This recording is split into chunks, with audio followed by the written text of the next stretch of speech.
queria fazer uma breve introduçãozinha a esse tema e a esse autor. Talvez vocês não estejam todos conhecendo o suficiente, mas Meade é o autor deste livrinho que tem na editora Teosófica, O Hino de Jesus, e outros tantos, também em português, tem mais alguns que vai aparecer na sequência aí. É um autor que trabalhou muito com Blavatsky na Inglaterra, na parte intensa, quando Blavatsky vivia em Londres. Na verdade, o meu contato com a obra do Meade ocorreu em dezembro de 1980, quando um senhor, que está o nome dele ali na biblioteca, Lourenço Borges, me apresentou este autor e as obras. E a partir daí eu percebi que ele contribuía bastante com as origens do cristianismo. A gente vive no mundo cristão, ocidental, Brasil, e muitas vezes a gente não entende bem o cristianismo. Chega esse período da Páscoa, do Natal, a gente vê na TV as mesmas reportagens com aquele Jesus crucificado, com aquelas historinhas que nem para historinha serve. Não é história, não é esotérico, não é filosófico, são parábolas que a tradição ortodoxa vai criando com o passar dos tempos. O Meade foi um investigador profundo que trabalhava com Blavatsky e ajudou ela, inclusive, em alguns aspectos, nessa investigação dos começos do cristianismo. Então é sobre isso que a gente vai falar. A Cruz de Luz é o nome que eu estou dando para um pequeno texto que o Meade escreveu, que é a continuação deste aqui. Tem o hino e depois tem uma continuação com esse nome, a Cruz de Luz, aonde ele vai falar, baseado nos gnósticos, da simbologia da cruz. É uma coisa bastante interessante, então vamos direto ao nosso assunto. Aí nessa imagem que vocês estão vendo, lá em cima, na esquerda, está o Meade de pé, junto com a Blavatsky e com outro inglês, o Price, que eram colaboradores, trabalhavam junto com ela. Isso aí já é em 1890. Ela já estava mais tranquila, sentada lá. A Blavatsky no meio, a casa em Londres, onde ela viveu, trabalhou e o próprio Meade atuava nesse local. E mais embaixo coloquei duas imagens dele, uma mais jovem, no tempo que ele conviveu com a Blavatsky, e a da direita já mais adiante, quando ele trabalhava por conta própria numa sociedade chamada The Quest Society, uma nova sociedade que ele foi um dos fundadores em 1909.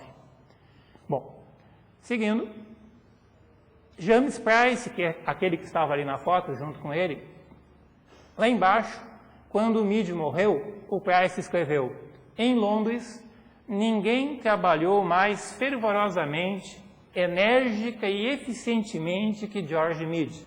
A ele, Blavatsky submeteu todos os seus manuscritos para serem revisados antes da publicação. Os manuscritos finais, é lógico. Não Isis sem Véu, que era uma obra anterior.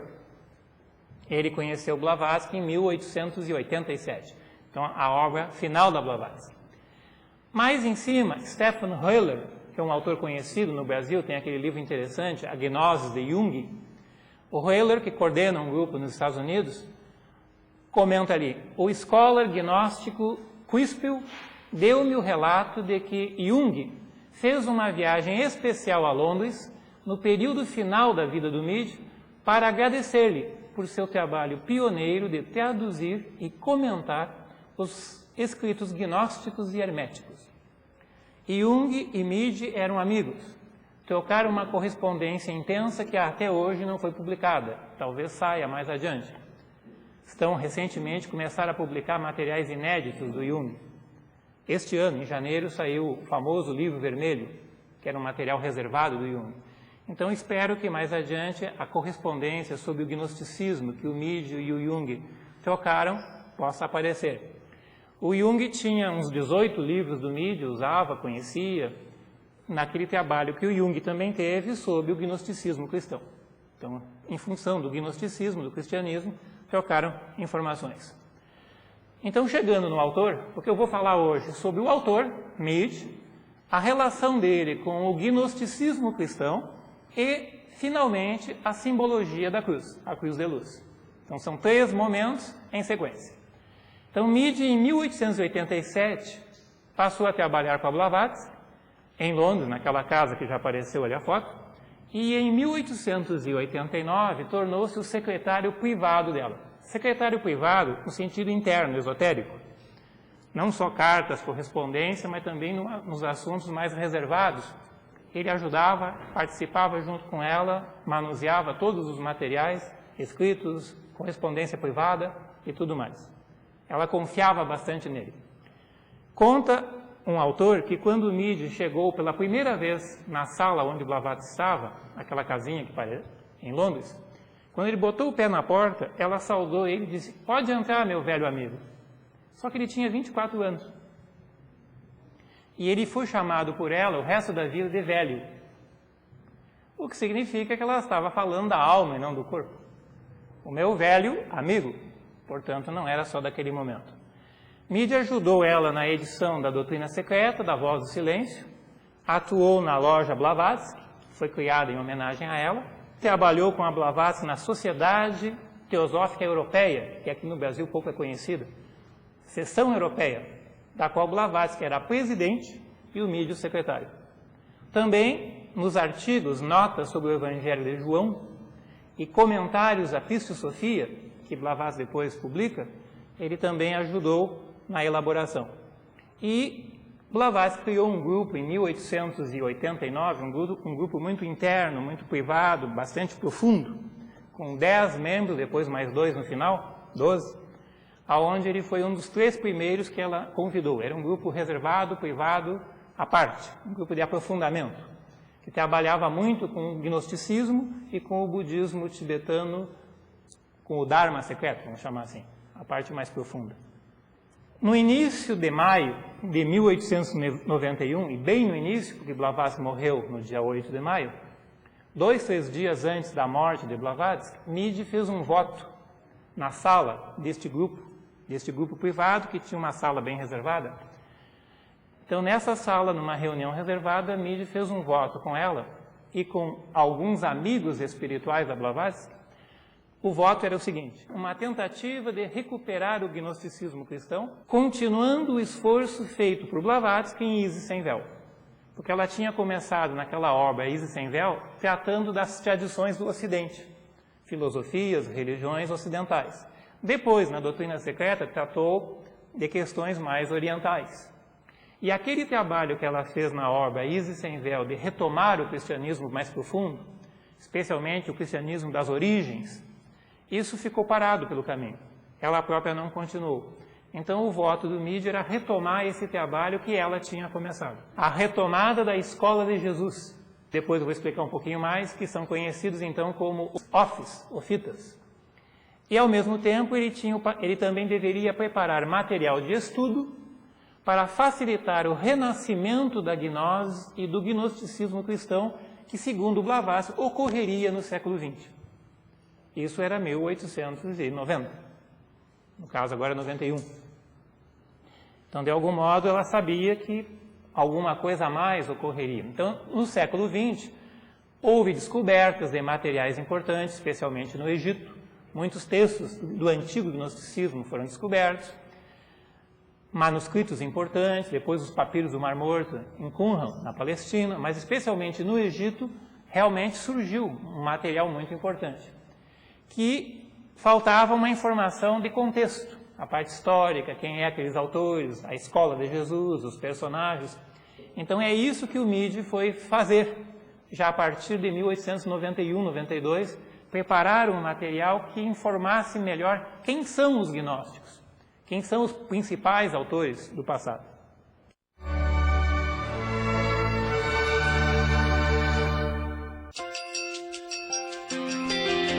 Um gesto pela regulação do clima na Terra.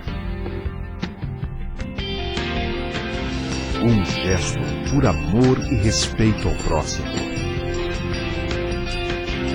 Um gesto que pode mudar o mundo. Não há ideologia superior à solidariedade. União Planetária. www.uniãoplanetaria.org.br.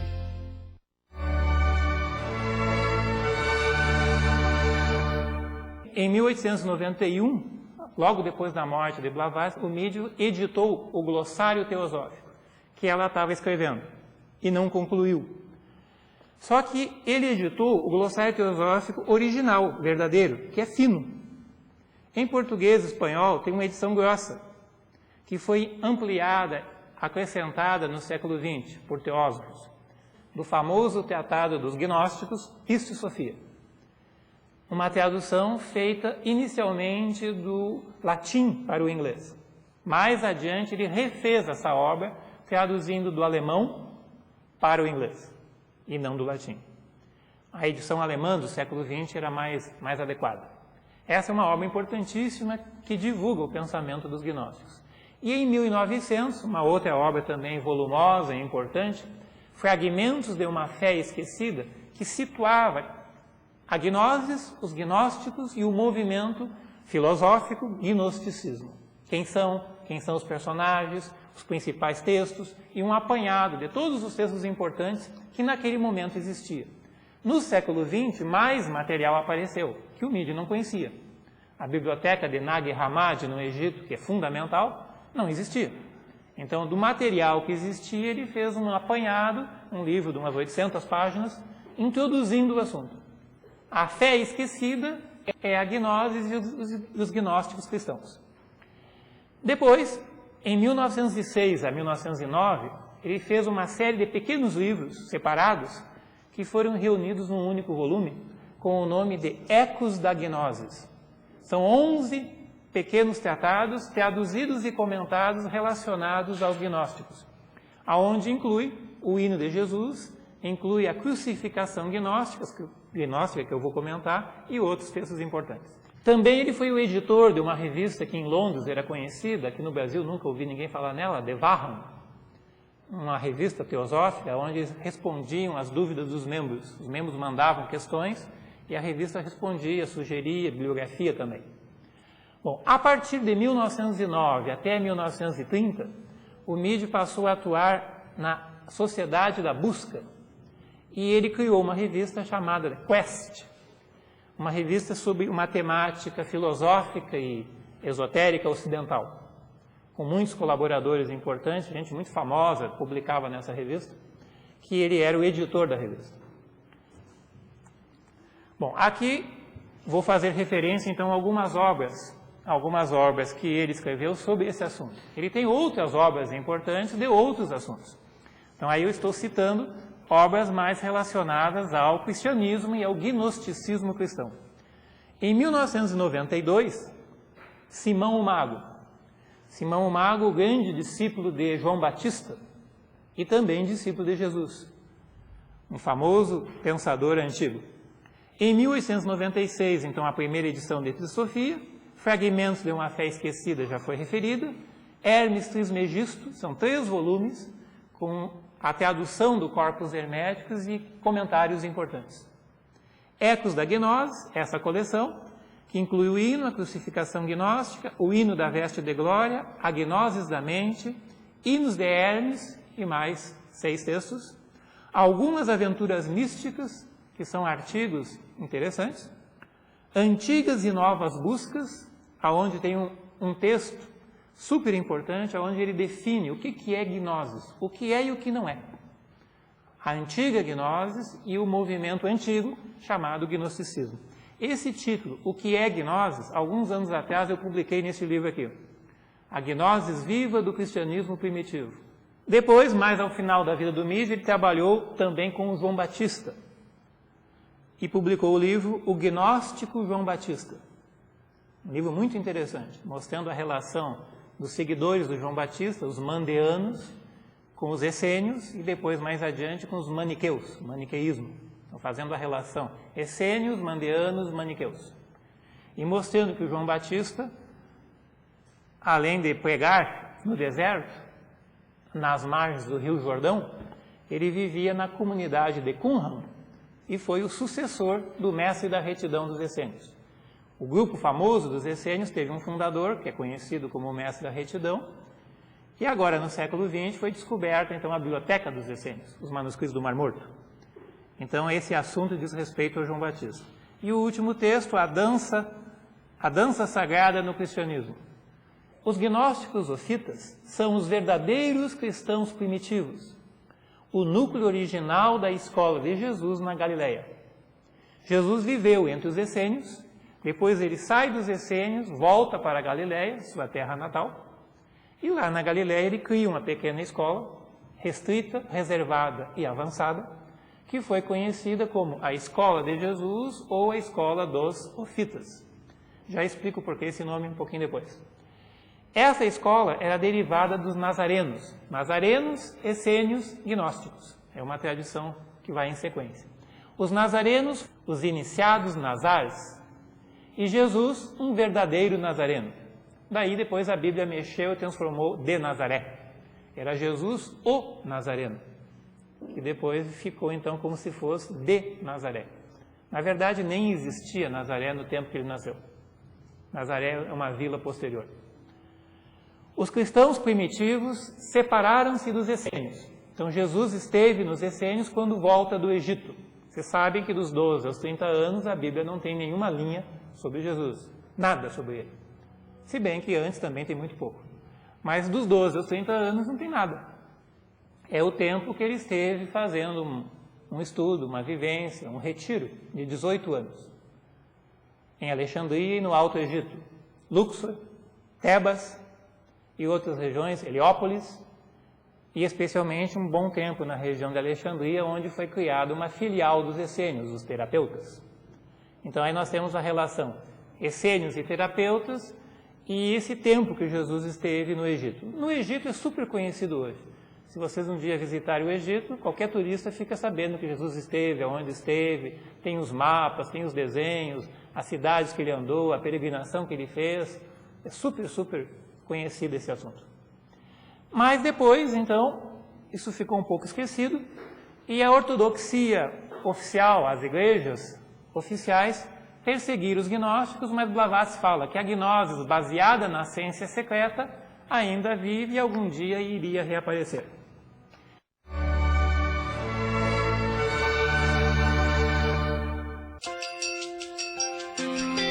Um gesto pela educação para todos. Um gesto por amor e respeito ao próximo. Um gesto que pode mudar o mundo. Não há ideologia superior à solidariedade. União Planetária. www.uniãoplanetaria.org.br.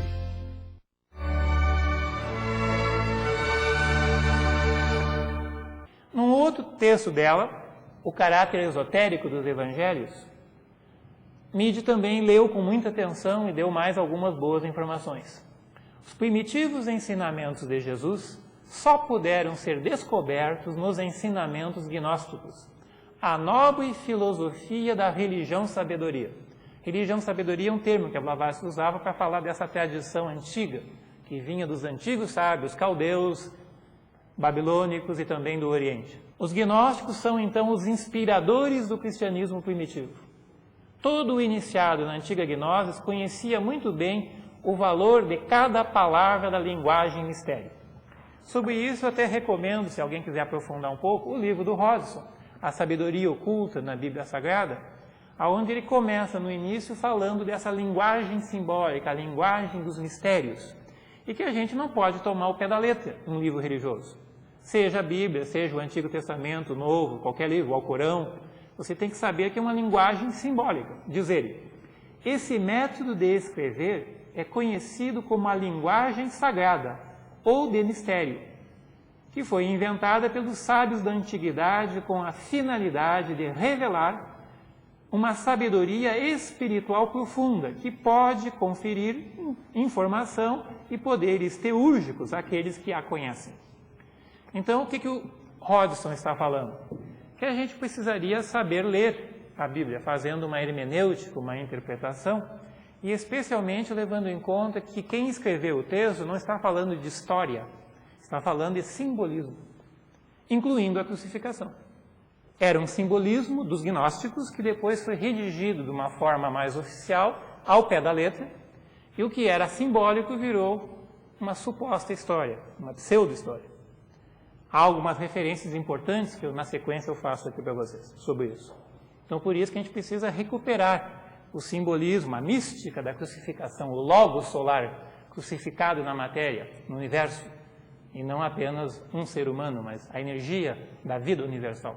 É dito que a palavra Christus e tudo que significa também foram os gnósticos que usaram esse termo. Vocês lembram que Paulo, nas suas cartas, diz: Christus em vós é a esperança de glória, a única esperança de glória. Christos, não Jesus. Os textos antigos escreviam Jesus, vírgula, o Christos, Christos em grego. O que era uma qualidade, um aposto, a qualidade espiritual, o espírito universal que vive em cada um de nós, depois virou nome. Mas os gnósticos que inventaram esse termo, inventaram na verdade não, eles repetiram um termo que já existia no século V na Grécia Antiga, 5 AC.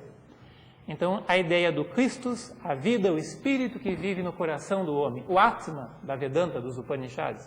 Christus, Atma, Alaya, que vive, era o grande segredo que os gnósticos tinham, que Deus, o Espírito Universal, vive na alma, no coração de todos os seres.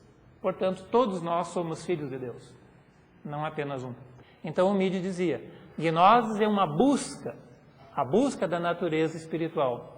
O conhecimento gnóstico não é conhecimento, é a intuição da mente verdadeira ou espiritual, a apreensão imediata, a clara percepção da realidade. É um insight, uma profunda intuição. Então, essa ideia os gnósticos estão usando pensando em Pitágoras, pensando em Platão, a busca da sabedoria, filosofia, o amor à sabedoria, a busca da verdade. Então, a palavra gnose tem uma relação com a ideia da sabedoria que os filósofos antigos buscavam. A busca da sabedoria viva. Então, gnoses, a compreensão direta, a compreensão clara. E por isso esse nome, então, foi usado para os filósofos cristãos. Os primeiros pensadores cristãos também eram filósofos. Então, os filósofos cristãos buscavam a sabedoria e foram chamados de gnósticos. E quem usou esse nome foi Jesus, está aqui embaixo.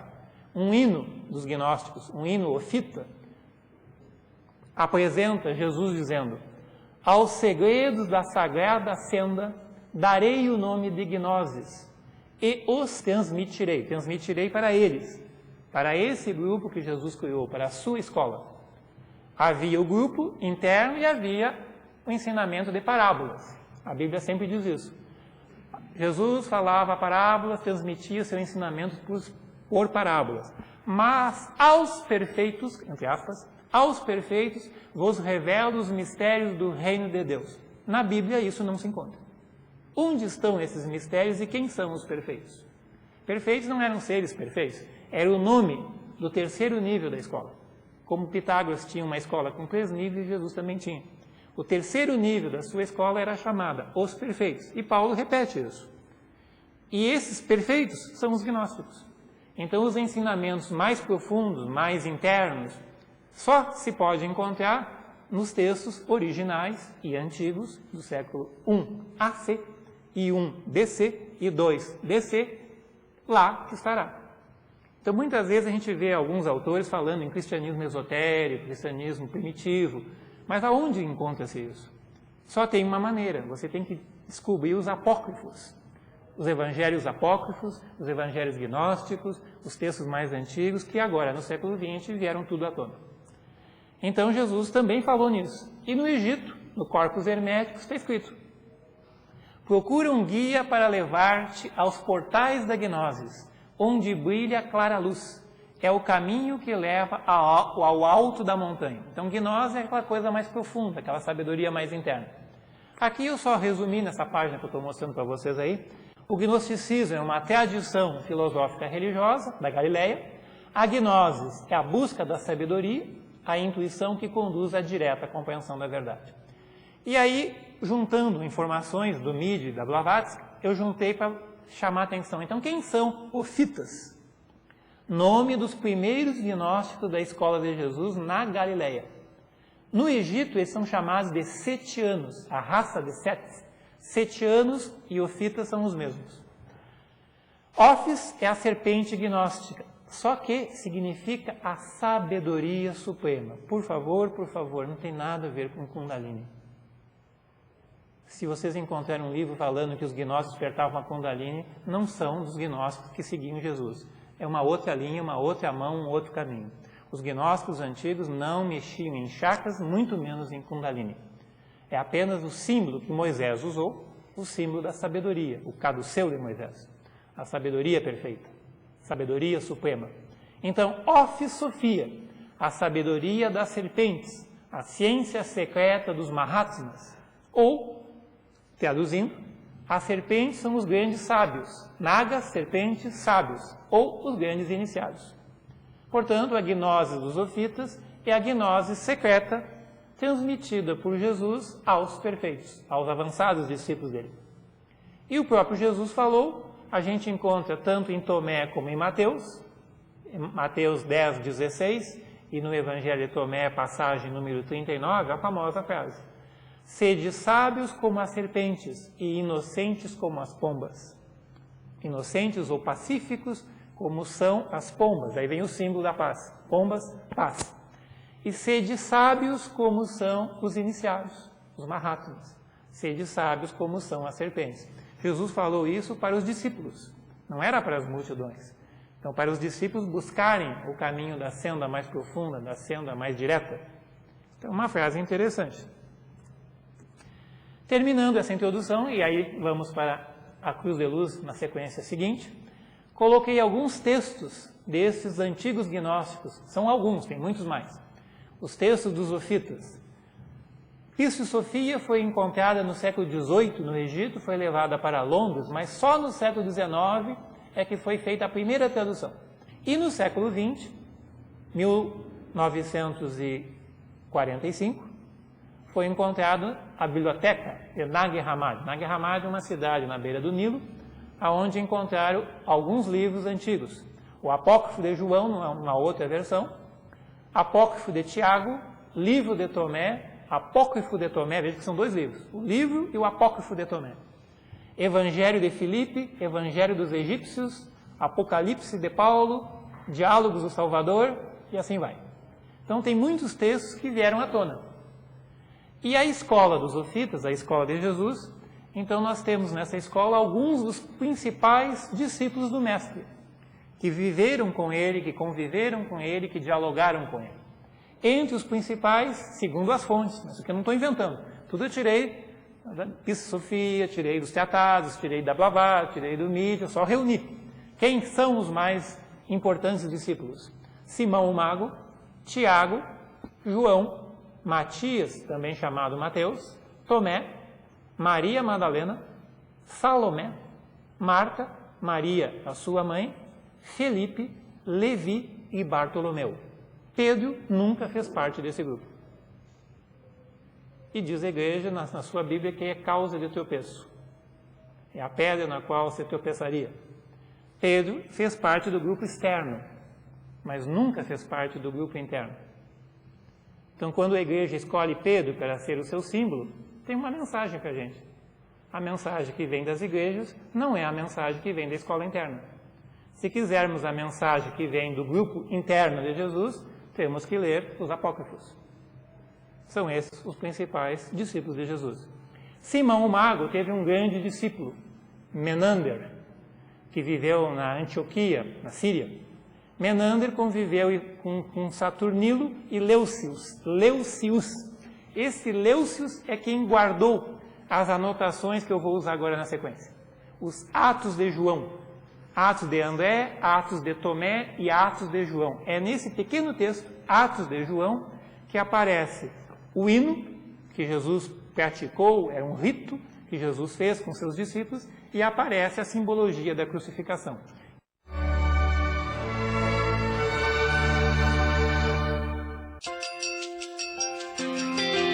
Um gesto pela saúde e nutrição das nossas crianças. Um gesto por amor e respeito ao próximo. Um gesto que pode mudar o mundo. Não há ideologia superior à solidariedade. União Planetária. www.uniãoplanetaria.org.br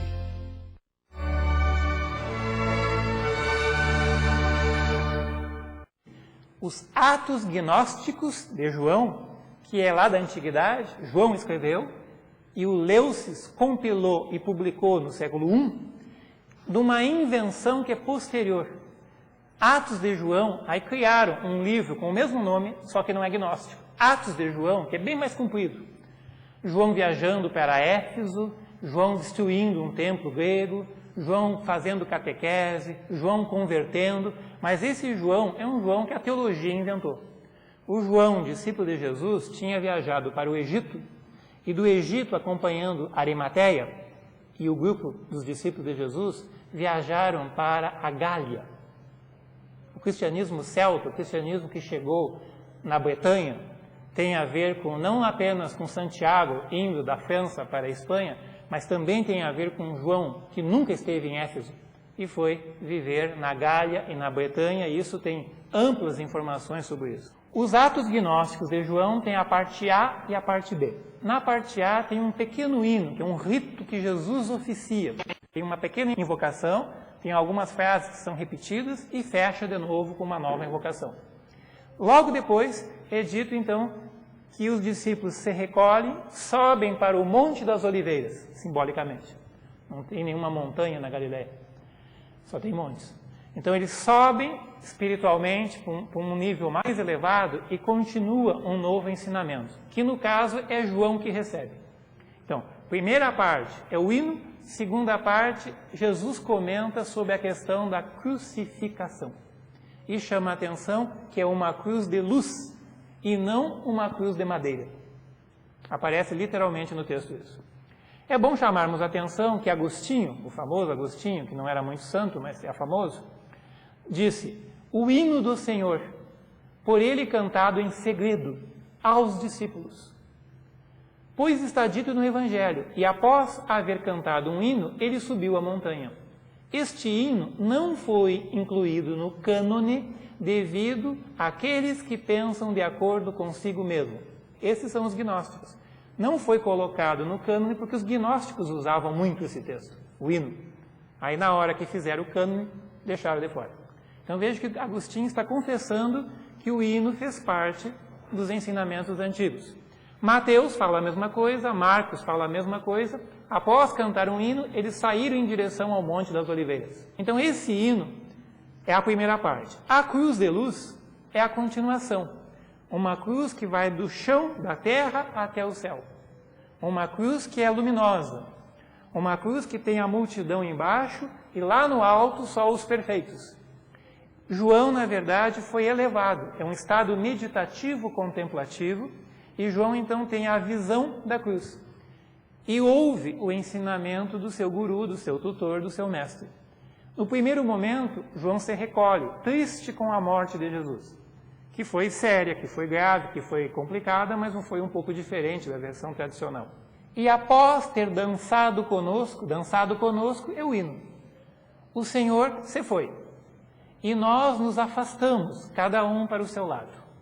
Eu, embora o tenha visto sofrer o início de sua paixão, não pude permanecer até o fim, mas me recolhi ao Monte das Oliveiras. Então João está lá, quieto, sozinho e recolhido.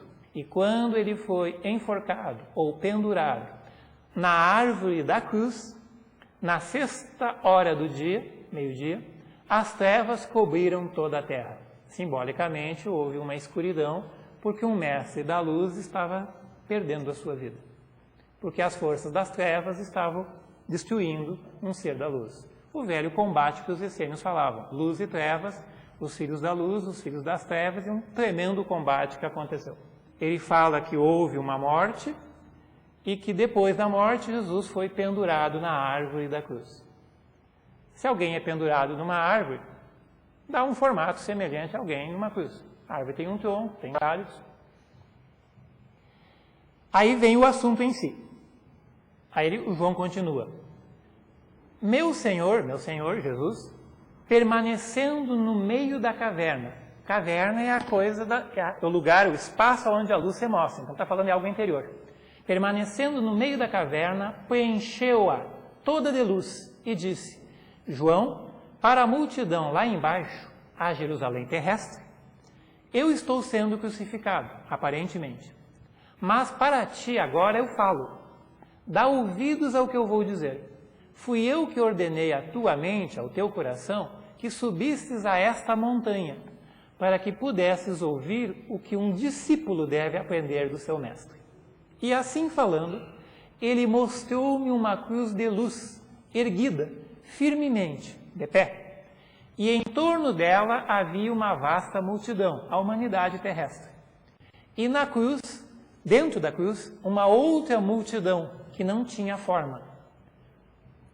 Multidão de seres sem corpos, que estão do outro lado.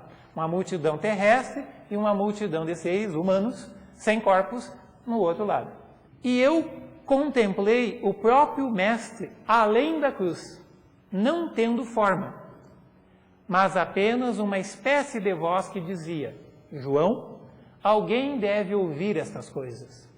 Esta cruz de luz é por mim chamada de Logos, aquela palavra grega que João usa, por coincidência o João usa no quarto evangelho, a luz do mundo, a luz que vem ao mundo, Logos.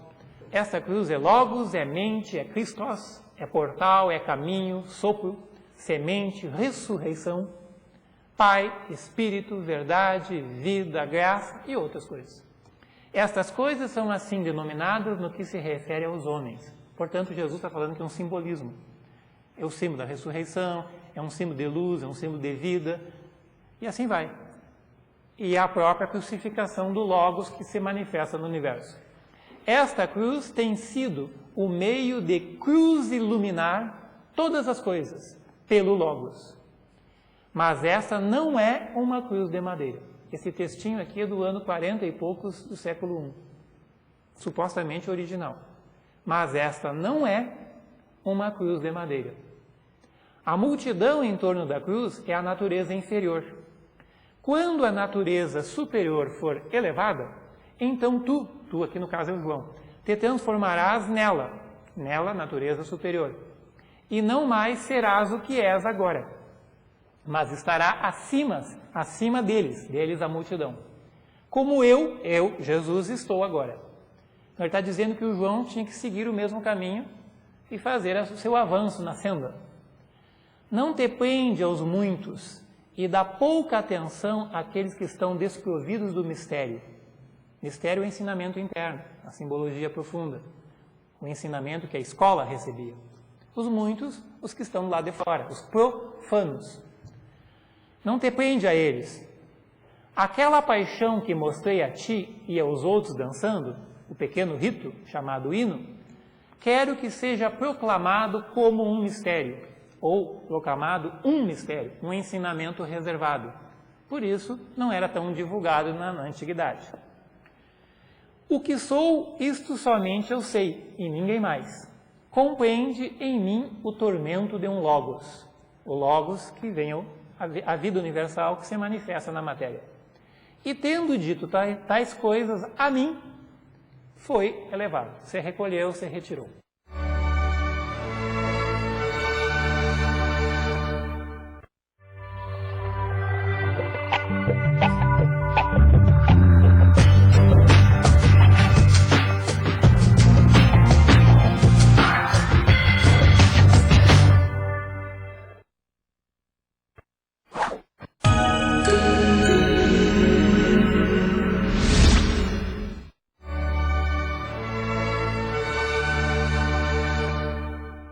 Então, o que acontece? De algum modo, Jesus morreu. Dizem os judeus que é apedrejado. Diz o Talmud que é apedrejado. Diz Geoffrey Hodgson, o famoso autor teosófico, que é apedrejado. E que tudo isso teria ocorrido, historicamente, no século I AC. Pois já faz alguns anos que se tem essa ideia que a data, o nosso calendário está um pouco errado. E que Jesus teria vivido um tempo anterior. Começou-se falando 4 AC, 7 AC, 12 AC, 15 AC, e com a descoberta dos manuscritos do Mar Morto, que os testes de carbono 14, estudos linguísticos, uma série de material, aonde João Batista aparece claramente, aquele material é do começo do século I AC até o meio do século I AC. E é totalmente claro e evidente que João Batista viveu lá nos inícios do século I AC. Se Jesus conviveu com ele e foi batizado por ele no Mar Morto, no Rio Jordão, supõe-se que tenha que ter vivido no mesmo século. Tendo Jesus vivendo nos essênios e tendo escrito e ensinado dentro dos essênios, há uma série de informações que concordam com o Talmud e concordam com as pesquisas que o Geoffrey Hodgson fez. Eu tenho aqui, depois eu faço referência a um livrinho onde o Geoffrey Hodgson investigou, sozinho, o assunto da época de Jesus. Então, para quem estuda com mais profundidade, hoje está bem razoável, para não dizer quase que definitivo, que Jesus nasceu, viveu e morreu no século I AC. A história dos 33 anos também é simbólica.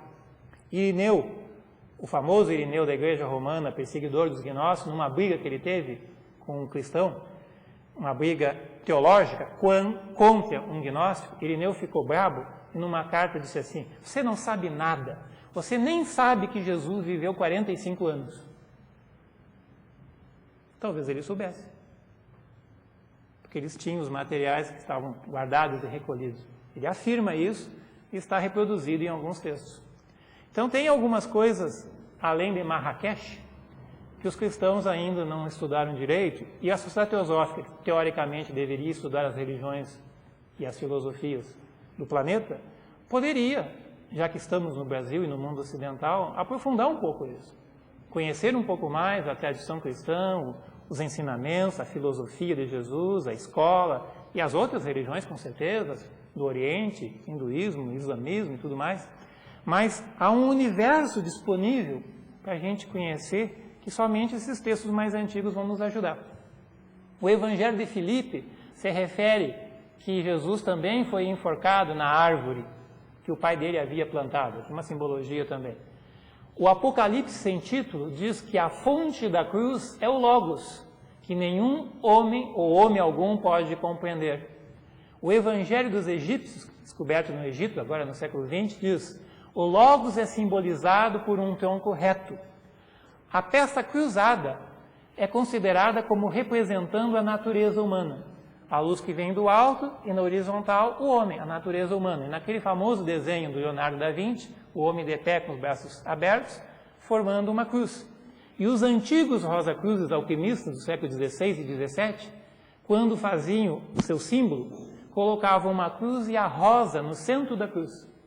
Uma cruz com uma rosa no centro. Aquela rosa significando o coração.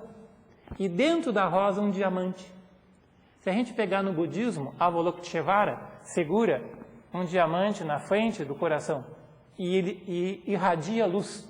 Avalokiteshvara simbolizando a compaixão. Jesus, o mestre do amor e da compaixão.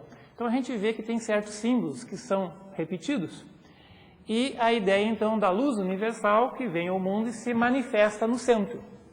No centro, que é o coração, que é a rosa de Sharon, a rosa que emite o seu perfume. Então, os antigos Rosa-Cruzes, os verdadeiros, não existe mais nenhum Rosa-Cruz verdadeiro desde o século XIX. Existe hoje em dia no Brasil 9, 10 movimentos pseudo-Rosa-Cruz, mas os antigos Rosa-Cruzes, que eram profundos e alquimistas, falavam desses assuntos. Uma outra passagem importante, para a gente fechar o tempo, Atos de André, que faz parte da mesma coleção de João. Olha como é bonito isso. Jubiloso venho a ti, ó cruz, doadora de vida, cruz que eu sei ser minha. Eu conheço o teu mistério. A tua cabeça, da cruz, ergue-se para o céu, para que pudesse ser o símbolo frontal do Logos celestial. Tuas partes médias estão estendidas para a direita e para a esquerda. O teu pé está assentado na terra, mergulhado na profundeza, para que possas puxar para cima aqueles que estão abaixo, mantidos nas regiões inferiores. Ó cruz, tu árvore que dás vida, de raízes plantadas na terra. Ó cruz, tu que sustenta o Mestre. Veja que o André está se referindo ao mesmo assunto que o João estava se referindo. Provavelmente no mesmo momento, na mesma época, nas mesmas circunstâncias. Um escreveu as suas notas, Atos. O outro escreveu as suas notas, Atos. E o Tomé também escreveu Atos. Tomé, André e João. Depois tem um quarto Atos também gnóstico. Então o Midi conclui, fechando a ideia básica. A história que circulou entre o povo é apenas o véu exterior do mistério. Há uma crucificação mística do Logos. A cruz era o elo entre a escuridão e a luz. A escuridão, as sombras, a terra, o mundo terreno, e a luz que é elevada, celeste, que está no alto. Então veja que o Midi está referindo a essa ideia. E aqui, pegando o meio, tem muitas passagens, pegando aqui no centro, o mistério da cruz é o mistério do Logos, crucificado na matéria.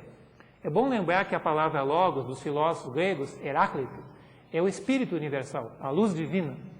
Não é razão, pensamento, como na Idade Moderna foi mal traduzido. Então, quando você fala em Logos, está falando a luz divina, o Espírito divino, o fogo Logos universal. João sabia muito bem disso. Os gnósticos, essênios, sabiam grego, estudavam filosofia grega, era normal isso. E João cita constantemente, cita no Evangelho, cita no Atos, cita no Apócrifo, termos como mônada, logos e outros termos que os antigos filósofos usavam assim claramente. É evidente que ele conhecia. Então, a luz do Logos, a luz do mundo que se manifesta. Quando vem ao mundo, ela se crucifica. A matéria prende a luz. Depois a matéria volta, a parábola do filho pródigo. O vir e o voltar à fonte. A visão da cruz é um símbolo vivo. O brilho da cruz é a energia do Logos. Esse mistério não é a cruz de madeira, a suposta narrativa histórica do Dhamma Mistério. Dhamma Mistério significa um ensinamento que era simbólico, que você tem que ir além das palavras, além da primeira versão. Então, o Midi procurou, nesses vários textos, fazer um apanhado desses antigos manuscritos, porque ele foi fiel ao voto que ele fez, tanto com a Blavatsky, quanto com os amigos espirituais da Blavatsky. E dedicou a vida dele, 80% da sua vida, ou até mais talvez, a traduzir, a estudar, a comentar, a divulgar, fez cursos, fez palestras, viajou pela Europa ensinando esse assunto, procurando chamar a atenção que o cristianismo que a gente conhece não é o cristianismo de Jesus. Esse cristianismo dos filmes, da TV, dos jornais, da sexta, do sábado, do domingo e tal, é uma coisa menos do que popular. Está muito, muito simplificado.